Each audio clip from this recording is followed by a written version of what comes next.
hindi daw kinagat ni Lorena yung offer ng lawyer na mag-plead guilty siya. Dapat sa mga ilusyonadang gaya ni Lorena, pinatatahimik eh. What if ipalasod ko na lang siya para mamatay na? What do you think? Seryoso ba?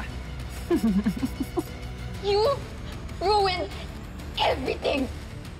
I hate you so much! Totoo kung buntis ako.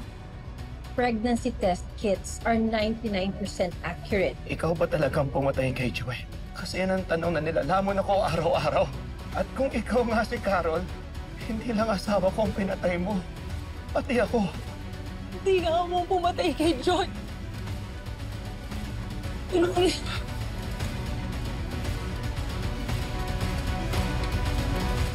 Hindi mawawala, hindi mababago, na ang alam ko lang ay magmahal sa'yo.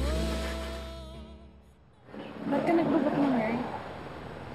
Coding kasi ako ngayon eh. Kung kailan naman ang dami ginawa sa office. My gosh, I'm so tired. I need to get some shut-eye. Basta huwag ka matutulog sa ride, ah. Mahirap na. Okay. I'll just send you the plate number and share my ID details. Just in case. Ano na ito yung right ko?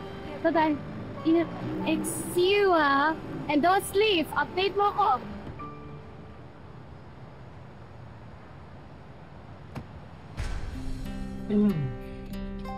Oh, Kuya, I want the quiet ride, please.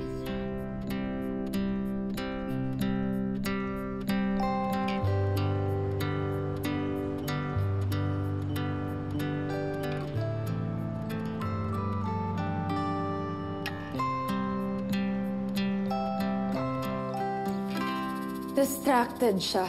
Aloof and cold na naman. Ayaw pa niyang aminin pero alam ko naman na si Lorena pa rin yung iniisip niya. Fresh pa kasi. Kakahiwalay lang. Tapos ongoing pa yung kaso. Ano bang ina-expect mo sa kaibigan ko? Dumistansya ka kaya muna. Let him breathe. Dennis, kapag hindi ko siya binantayan, he might go soft on Lorena again and I can't have that.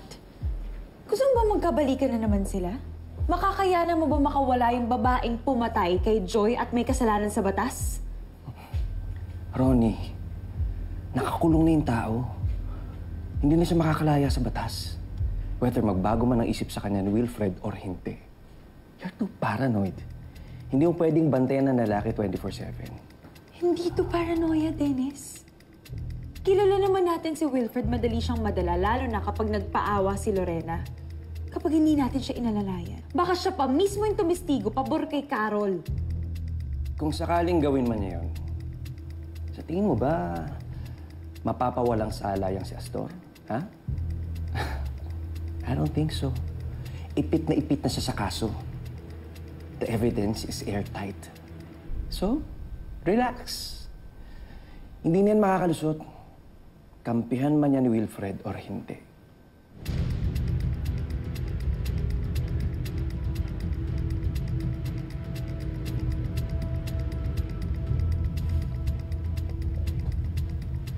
She better rot in there.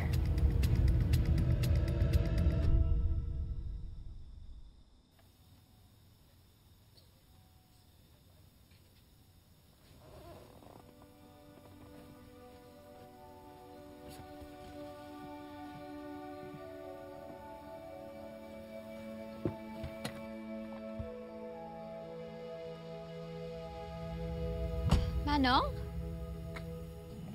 Manong? Ikaw? Asan yung driver? Ako. Tumayin yung racket ko. Nakita mo na ako yung passenger mo? Hindi ka man lang umimik? Nakatulog ka kaagad pagsakay mo eh. Saka sabi mo, gusto mo ng quiet ride, di ba? Di binigyan kita ng quiet ride. Okay. Bakit tayo tumigil dito? Tingnan mo, biglang nagloko yung makina. Pero huwag ka mag-alala, tumawag na ako ng mekaniko. Parating na yun, antayin na lang natin. No! I can't wait here. Not with you. Magbubook na lang ako ng ibang ride.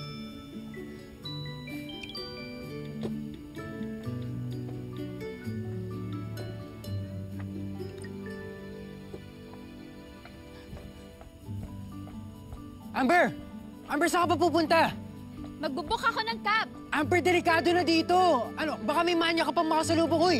Amber, patakot ka naman!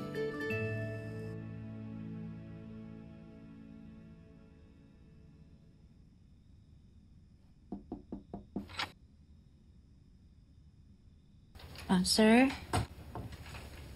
Nakahanda na po yung dinner. Pwede na po kayong kumain. Busog pa ako. Ay, hindi pa po kayo kumakain maghapon, sir, ah. Nakadiet po ba kayo? Janelle, pwede ba? Si Amber ang tawagin mo. Wala pa rin po si Ma'am Amber, sir. Hindi pa rin po umuwi.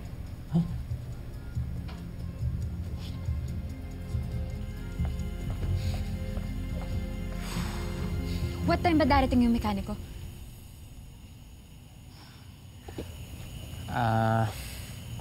Depende sa traffic. Bakit kasi hindi mo muna chinik yung sasakyan bago ka biyahe? Napaka-stupid naman. Stupid agad? Amber, ano bang problema mo, ha? Amber, si ate ko pa rin ba?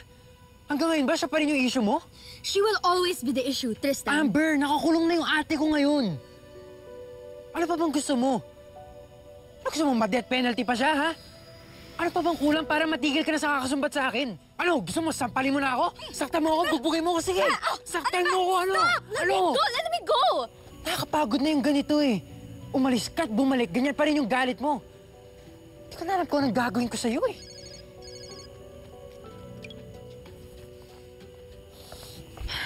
Hello, Dad. Amber, where are you?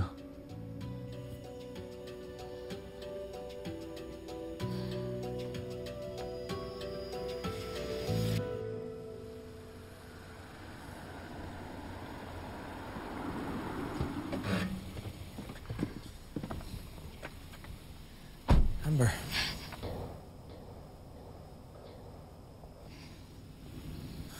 Umiyak ka ba? Ha?